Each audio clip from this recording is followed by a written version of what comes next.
तर आपण पेरत आहे हे महादेव इनोवेजची.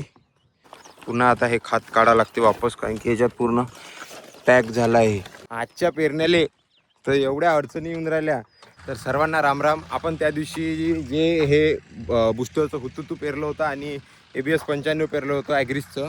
आता हा जो एक प्लॉट आला होता आपला पेराचा, तर इथं आपण महादेव टाकणार आहे इनोवेजचं. ट्रॅक्टर आला आहे. आता इथं 3 थैल्या पडते. आता हे जे जागा दिसत आहे इथं पाणी साचलं होतं.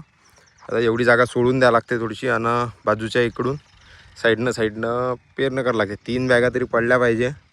थोडंसं 5 किलो उरलं तर ठीक आहे, म्हणजे व्यवस्थित प्रकारे पडल्यासारखं होऊन जाते. तर ट्रॅक्टर आला आहे. श्रीकांत भाऊ ट्रॅक्टर घेऊन आले द्यायचा. आता आपण हे जे पेरत आहे हे इनोवेजचं महादेव. दिसत असं नाही दिसत कुठून द्यायचं. हां, इनोवेजचं महादेव. त्याला आपण ब्रिज प्रक्रिया केली आहे वॉर्डन एक्स्ट्राची.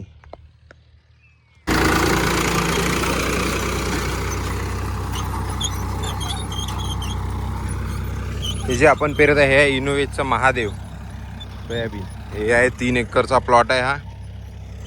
तिकडं समोर आपण लाल क्रांती टाकली होती, त्याच्यामुळे काही 3 एकर पूर्ण भरणार नाही, कारण की 4-4, 5-5 फुटावर बेड आहे. पुन्हा आता हे खात काढा लागते वापस, कारण की ह्याच्यात पूर्ण पॅक झाला आहे. आधी कोणतरी खात टाकलं असं काढ, खातच नाही पडून राहिलं. तर आता हे काढून पूर्ण खात बाहेर काढणं आता झालं. हे सपा आता हे निघालं, याच्यातून खात निघालं, सोयाबीन निघालं. आजच्या पेरण्याले तर एवढ्या अडचणी येऊन राहिल्या का खात नाही पडून राहिलं होतं. पूर्ण आतमध्ये जाम झालं होतं. ज्यानं कोण याच्या आधी पेरलं होतं त्यानं त्याच्यात सिंगल सुपर फॉस्फेट मिक्स करून पेरलं होतं, ते पूर्ण जाम झालं. पण आता पुन्हा हे चाक जाम झालं, चक्का. तर या तासानं सोयाबीनच नाही पडलं. आता हे पूर्ण फ्री करावं लागते, पुन्हा या तासातून आणावं लागते. तर आपण पेरत आहे हे महादेव इनोवेजची.